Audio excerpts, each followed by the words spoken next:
Kalau pintunya tidak rapat nih, berbuka ya. Nah, enak rapat. Sekali, nah, enak rapat. Nah, kalau rapat itu enak. Nah, kan enak rapat nih. Saya longgar mau rapat. Nah, saya rapat pak. Nah, ini tegang, nggak masuk. Ibu-ibu itu masih longgar itu. Bu, tutup bu. Pun, satu keadaan sudah sholat di rumah.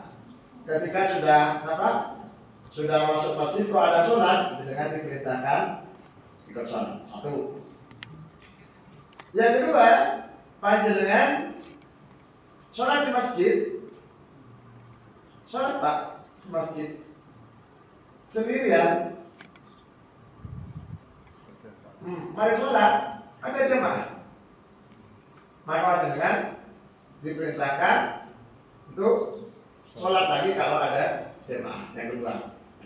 Yang ketiga, ini yang ketiga ini yang jarang dilakukan pak.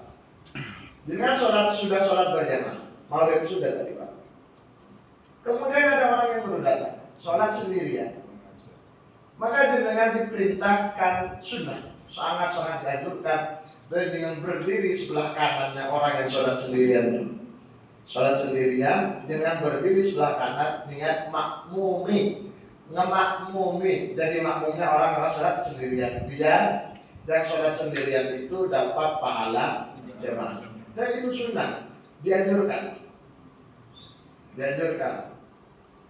Cuma jarang ini pak, jarang boleh sholat satu, boleh ganjaran lian nyai. Yang imamnya tidak berani dipepet, kan harus jadi keras. Yang sekarang jadi imam kan, kan harus ngomong pak, harus terucap ya, tapi belum tentu siap dia.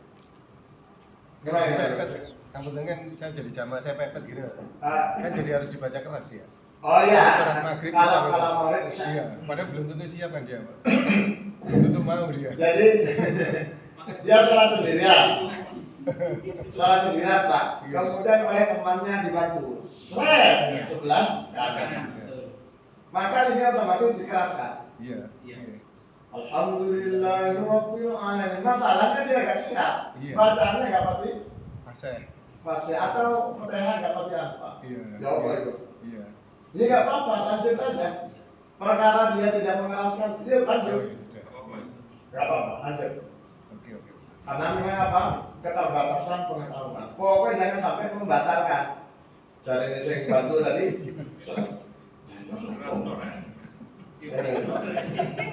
Moninya. Karena moni. Gak boleh pak.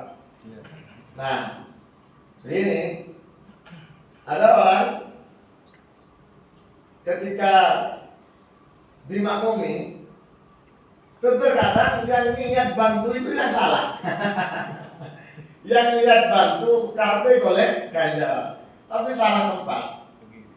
Kan habis sholat, karena sudah ikut pengajian pak, tahu ilmunya. Kalau ada orang sholat sendirian disunahkan dampingi biar jemaah. Nah, mari sholat maghrib pak, ada orang masuk, seret. Yang kebetulan yang masuk itu saya, seret, sholat pak. Kadang-kadang yang ikut ngaji sebelumnya sudah ada pelajaran ini, pak, langsung pergi sebelum salat. Padahal saya sholat sunnah, berdirikan maghrib. Saya maghribnya sudah sholat sana di tempat lain karena macet itu sholat. Kecil nih, bingung dia pak. Saya kan 2 rakaat salah, karena berdirikan maghrib. Dia kan mau bantu salah sholat maghrib berjamaah. Jawab apa itu pak? Kecuali paling grundel bapak, tak bantu aku ditinggalin. Maka dalam kasus semacam ini, imam tetap 2 rakaat tadi kan selesai karena maghrib. Yang bantu tetap harus nambah 1 rakaat. Jangan dibatalkan. Kata imamnya assalamualaikum, mau wes tak bantu. Gak boleh. Karena apa? Karena dia membatalkan. Ketika dia membatalkan, maka dia dianggap belum sholat maghrib. Karena yang pertama sudah dicatat dengan takbir itu sudah dicatat sebagai sholat sunnah.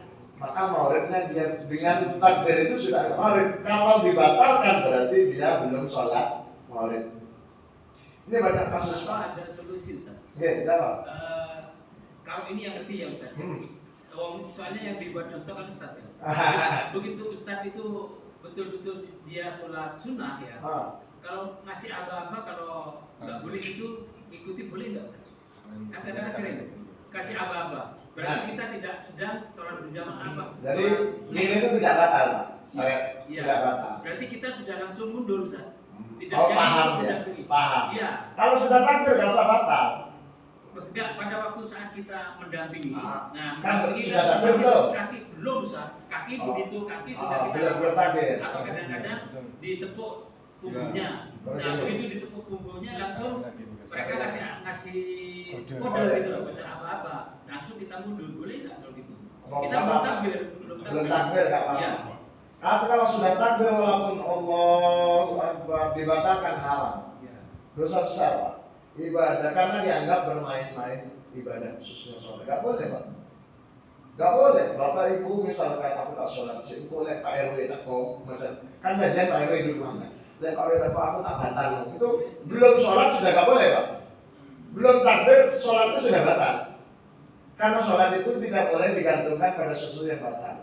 Dari ibu-ibu, pepian, turun kering, kok kayak utang, jawab.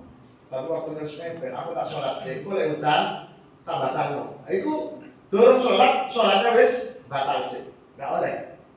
Sholat itu sholat, utang nggak utang tetap sholat, teko nggak teko tamunya tetap sholat.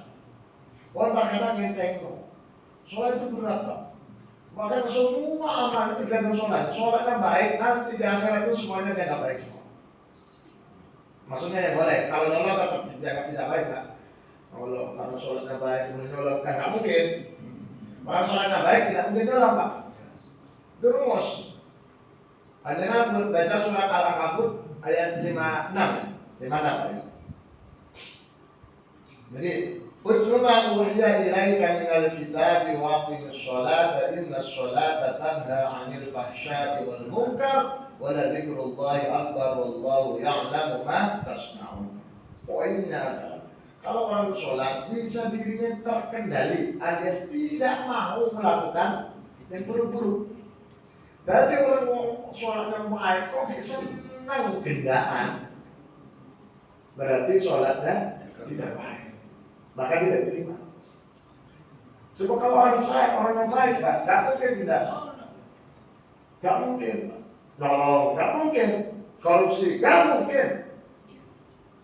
Kalau orang ngamuk, nggak mungkin. Kalau sholatnya itu, sholat baik itu kalau Syekh Muhammad bin Salim mengatakan, sholat baik itu berarti sholat yang sah dan diterima. Sah toh belum tentu baik. Sholat baik sah dan diterima. Kalau sudah diterima, pasti akan berpengaruh pada kehidupannya. Berpengaruh pada kehidupannya.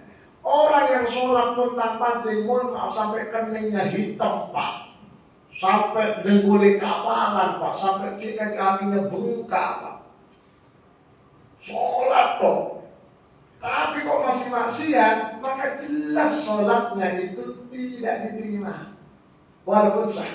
Karena kalau satu syarat rukunnya sudah dipenuhi, batal-batalnya sudah dijauhi,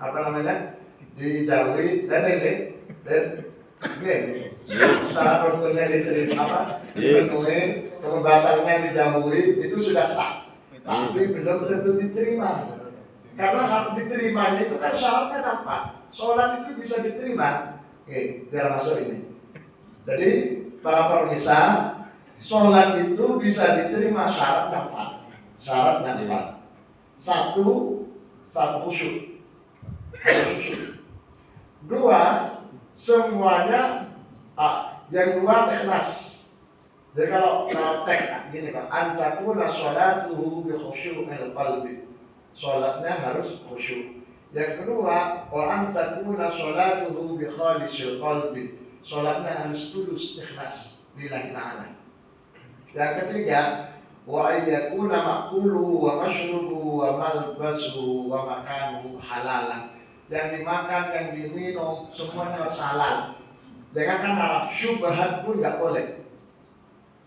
Makanya kalau mohon maaf Pak, saya sering menyampaikan, kalau musim kampanye kan ada istilah caleg itu yang bagi-bagi goblok. Ini Pak RW dapat kampanye, benar? Kompromi, benar? Ya. Enggak Habis semua. bilang Dilarang. dilarang. Kaos-kaos, kan ada kaos-kaos itu. Enggak boleh Ustaz. Di sini Itu nggak boleh dipakai sholat. Nggak diterima Pak. Nggak diterima. Apa pemberian apa saja. Itu menjadikan sholatnya sulit diterima. Ya nggak diterima gitu aja. Kan hadis begini, la yaqbalallahu sholatan mri'in. Allah tidak akan menerima sholat seseorang fi jawfihi luqmatu haram. Itu simbol Pak. Dalam perutnya ada sesuap nasi haram. Itu bukan hanya perutnya, pakaiannya sehelai kain, kopinya, semua harus 100% halal. Itu syarat ketiga, agar sholat itu diterima. Dan yang keempat, wa alla yata'ajjaba bi nafsihi. Syarat yang keempat, sholat itu bisa diterima, tidak boleh ujub alias bangga diri. Ada sedikit perbedaan antara syukur dengan ujub Pak. Alhamdulillah, syukur. Alhamdulillah, terus bisa sholat 5 waktu, mantap. Alhamdulillah ya Allah. Terima kasih ya Allah, orang-orang belum bisa seperti saya. Itu ujub Pak, ujub itu.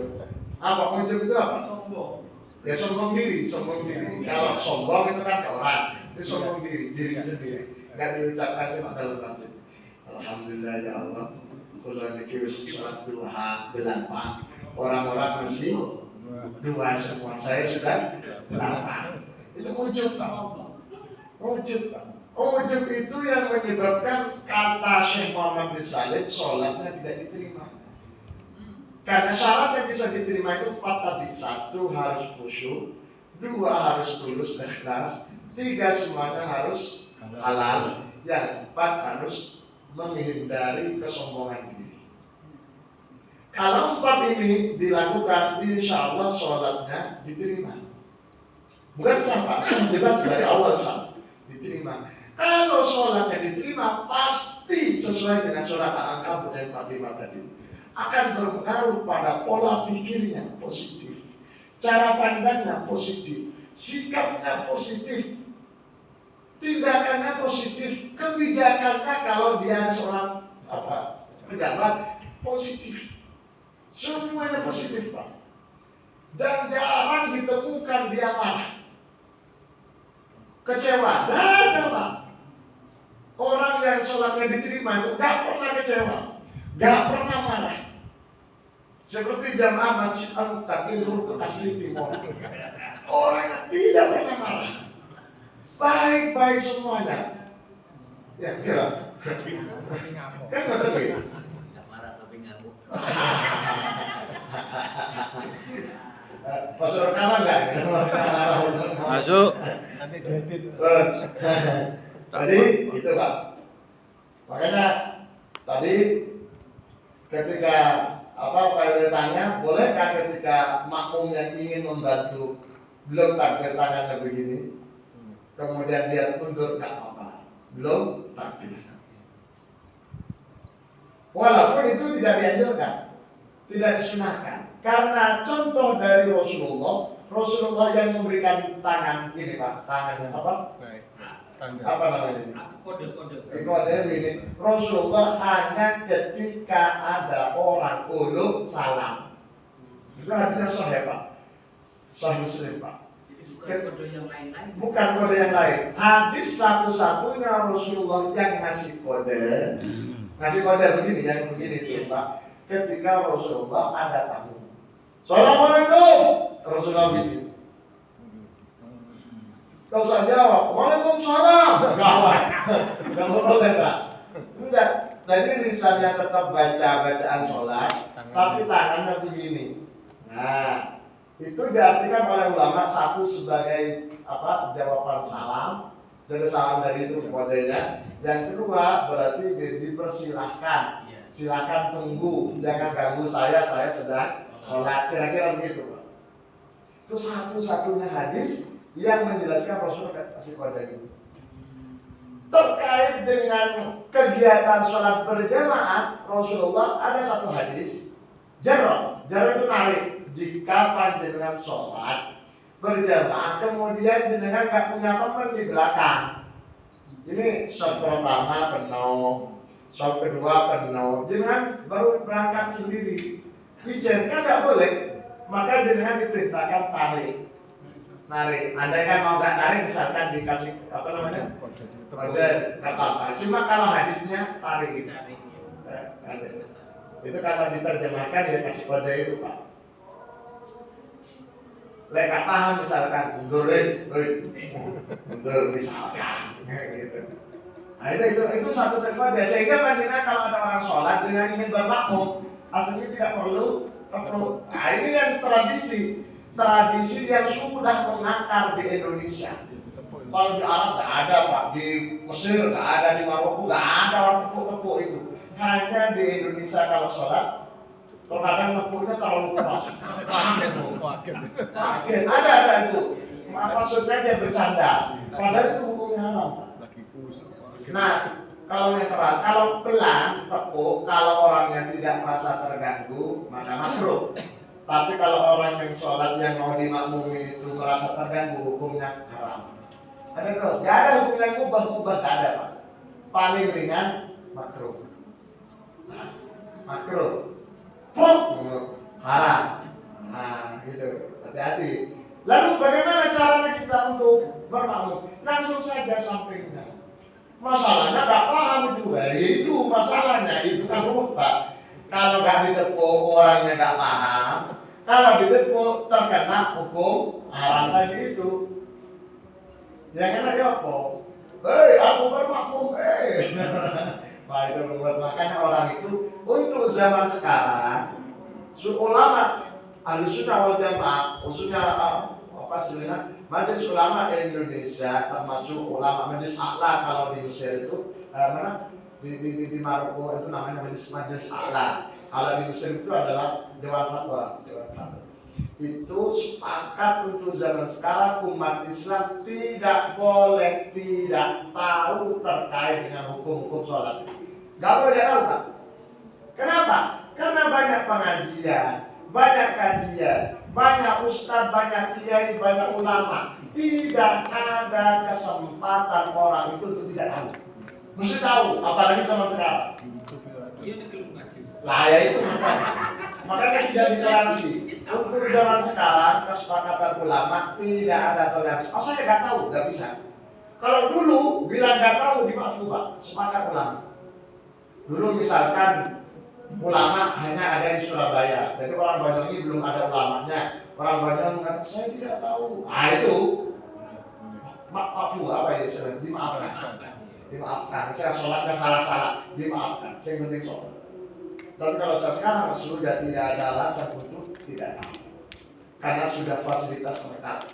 Ngaji ono, ustadz ono, bahkan nggak paham suruh WA ustadznya, nggak tahu WA-nya, tanya sama Pak RW. Kan Pak RW ngerti semua. Atau Syakalim, tanya. Kalau nggak dijawab, bukan nggak dijawab, cetak satu. Berarti kalau Dan ini nomor ustadznya atau berbentuk kotak jam, berarti nggak ada kuotanya. Kalau nggak ada kuotanya ke masjid ada wifi. ada. Nah, ada wifi. Ada wifi ke masjid. Cuma jarang dipakai masjid. Bukan jarang dipakai oleh jamaahnya.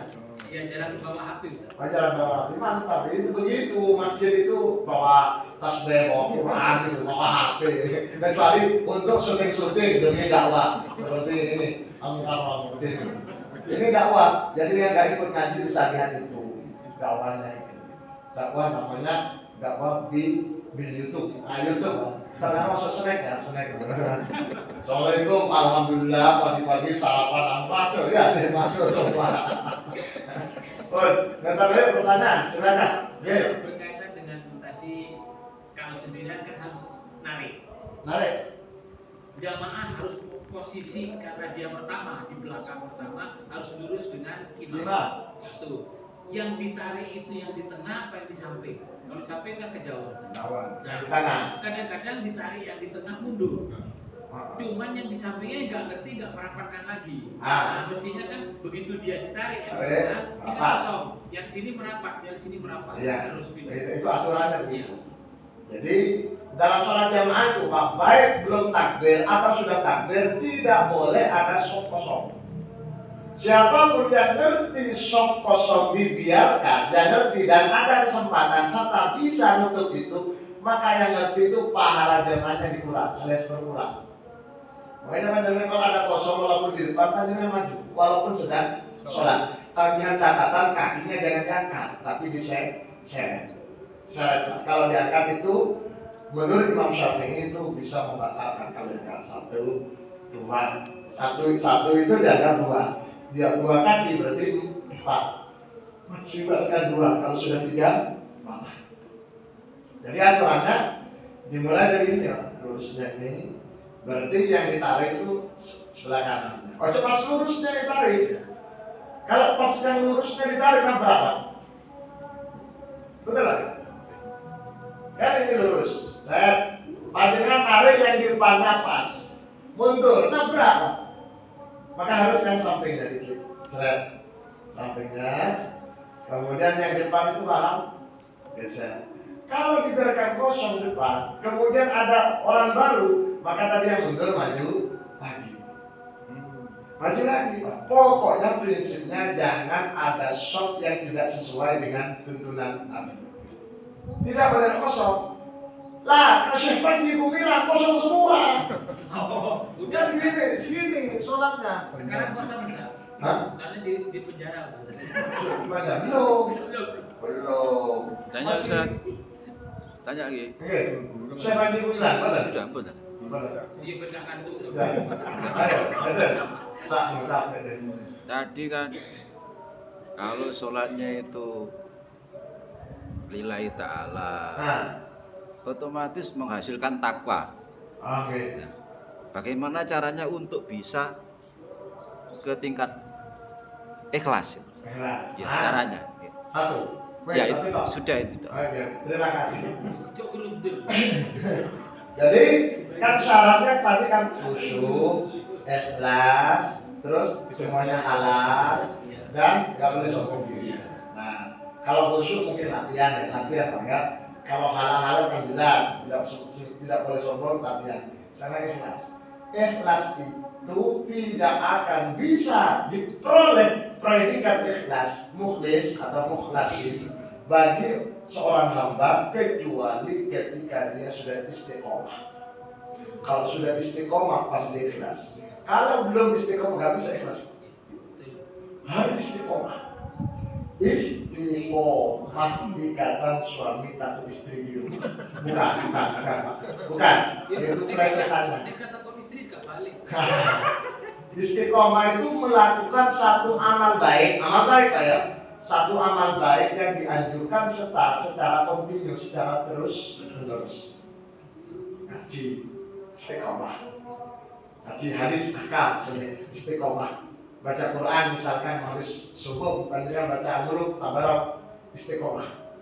Atau panjenengan tiap hari bukan one day one juz misalkan, one day one paper, one page, satu halaman atau satu ruku satu ayat itu kan. Kata istiqomah. Istiqomah itu secara ajib terus menerus. Asalkan yang dilakoni itu dianjurkan. Tidak boleh istiqomah pada sesuatu yang tidak dianjurkan. Pokoknya tiap pagi saya harus kopi dan merokok. Kalau nggak kopi dan merokok tiap pagi itu saya pusing. Nah itu misalkan nggak dianjurkan. Istiqomah. Pokoknya tiap malam Ahad, Sabtu malam Ahad, malam Minggu Pak, saya harus merompi kamu RW, RT semuanya sambil jagungan sampai subuh. Nah itu nggak dianjurkan istiqomah. Arang-arang nggak apa-apa. Kayak kopi, rokok, arang-arang nggak apa-apa Pak. Nggak istiqomah nggak apa-apa rokok itu. Bahkan kalau suaminya berhenti rokok istrinya, saya dengan gitu ya, dengan ngerokok. Oh, mantap. Ada yang ngerokok nggak? Dah. Ada apa medin? Mantap. Oh, jadi istrinya modern itu kalau modern berhenti kalau pasti senang. Pasti senang. Jadi begitu Pak. Yang dianjurkan istiqomah itu hal-hal yang dianjurkan. Kalau tidak dianjurkan, merumpi, nggak dianjurkan istiqomah, nggak apa-apa istiqomah Pak. Apalagi Pak? Rasa-rasa apa kalau orang dulu Pak sering cari kutu ya Pak. Kan dulu kan orang iya. Ada bapak-bapak jadi kutu. Dulu saya masih ingat waktu kecil, ibu yang pertama cari kutunya depan. Jadi yang belakang Jadi kutunya belakang. kan jadi gitu loh. Saya pernah lihat itu, kutunya dimakan. Sampai rumpi. Jadi mau itu sama-sama selek itu goreng kutu. Kutunya gak dimatikan gini Pak. Tapi sekarang orangnya sudah meninggal semua. Dan begitu sudah meninggal semua. Jadi ikhlas itu akan muncul ketika orang bisa istiqomah. Itu deh kuncinya istiqomah. Nah, pertanyaan lanjutan begini, bagaimana supaya bisa istiqomah? Nah ini penting. Orang itu tidak akan istiqomah, pasti tidak bisa istiqomah jika satu, makanannya tidak halal. Jangankan makan gak halal, orang biasa istiqomah, kok satu saat melakukan maksiat satu kali, pasti malamnya tidak istiqomah, tahajud. Biasa tahajud, kok gak tahajud, pasti siangnya melakukan maksiat, pasti itu. Karena maksiat, barang haram itu memutus dan mengganggu keistiqomahan seseorang. Orang bersih, makanan halal, semuanya bersih Pak. Ingin tani jam 2, gak usah halal Pak. Pasti tani. Kenapa? Atas perintah Gusti Allah malaikat itu membangunkan. Bukan wahyu, namanya ilham. Kalau Nabi, wahyu. Jadi manjinya kalau tani malam kocok ngaku saya sudah dapat wahyu, nanti jadi seperti bumi langsung semuanya.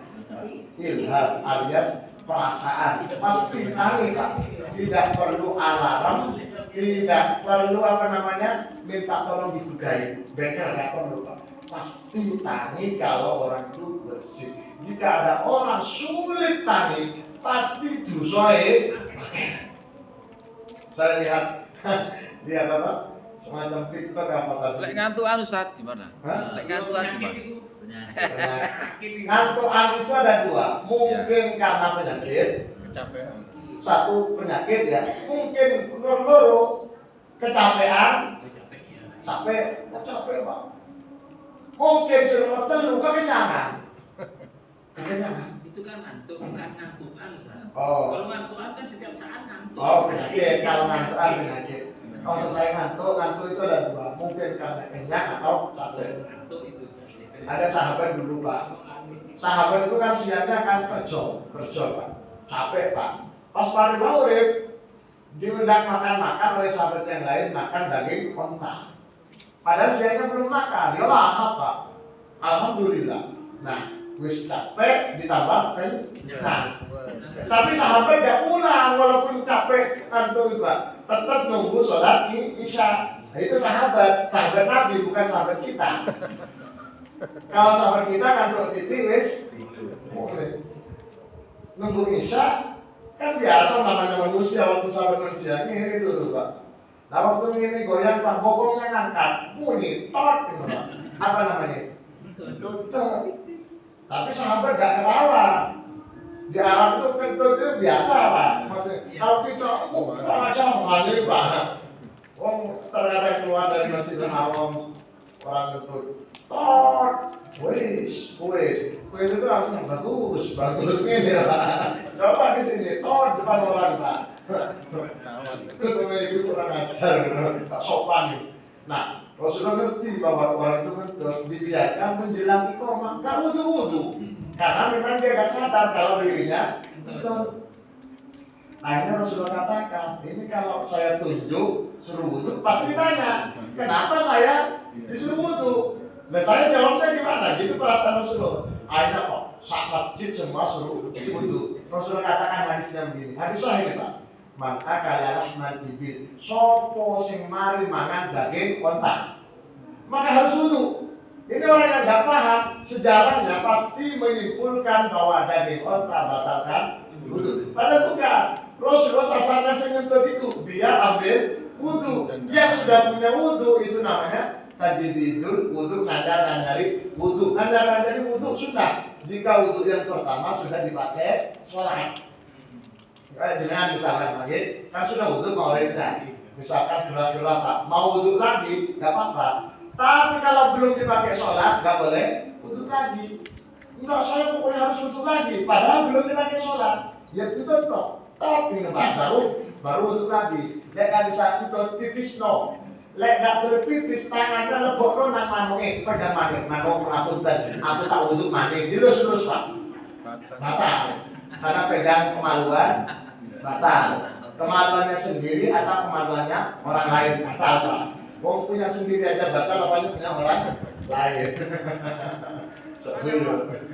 Ada yang tanya. Silakan. Ini apa pengalaman saya Pak ya, masalah khusyuk ini Pak. Masalah Khusyuknya.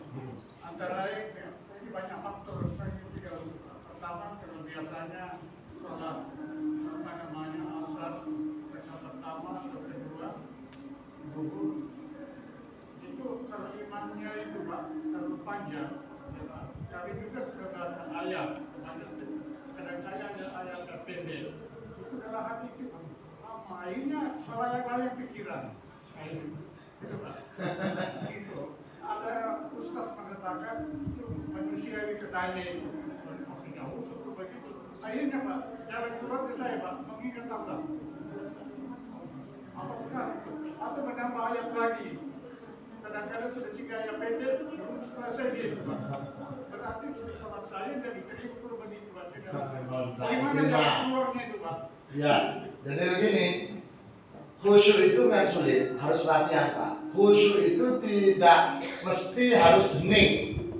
Orang yang sudah biasa khusyuk, walaupun di pabrik, banyak yang masuk pabrik punya mesin itu Pak, aneh. Tapi kalau sudah terbiasa khusyuk, orang itu tenang. Orang yang nggak terbiasa khusyuk Pak, walaupun sudah di dalam ruangan yang hening, sudah AC-nya Pak, sampai menong, itu bukan khusyuk, itu turu Pak. Keturun. Jadi khusyuk itu memang perlu latihan. Dan latihan yang praktek, bukan di hotel bayar 500. Itu kan dikecam oleh Majelis Ulama Indonesia. Dikecam Pak. Kan ada ya? Sholat khusyuk, praktek sholat khusyuk bayar 500, 1 juta. Membludak ribuan Pak, sampai 3 fase. 3 fase di hotel. Itu oleh Majelis Ulama Indonesia di Israel tidak dianjurkan. Yang namanya praktek sholat khusyuk, itu langsung dimati sholat. Kalau seminar oke lah, kalau seminar, tapi jangan usah pakai praktek sholat khusyuk. Orang itu kan tertarik bayar 1 juta ikut itu Pak. Dikira langsung khusyuk, nggak bisa. Hotel tidak bisa khusyuk Pak. Kalau pengen khusyuk latihan, mungkin latihan sholat duha, latihan pelan-pelan khusyuk, latihan sholat tahajud, khusyuk pelan-pelan. Makanya khusyuk itu kan ada tingkatannya Pak. Mulai yang paling tinggi, kemudian tengah, paling rendah. Bagaimana penjelasan khusyuk yang secara detail, insya Allah kita akan bahas pada Senin yang akan datang. Atau akan mudah-mudahan panjang umur semuanya. Amin. Alhamdulillah. Astaghfirullah wa atubu ilaik. Walhamdulillahirrahmanirrahim. Assalamualaikum warahmatullahi wabarakatuh. Waalaikumsalam warahmatullahi wabarakatuh.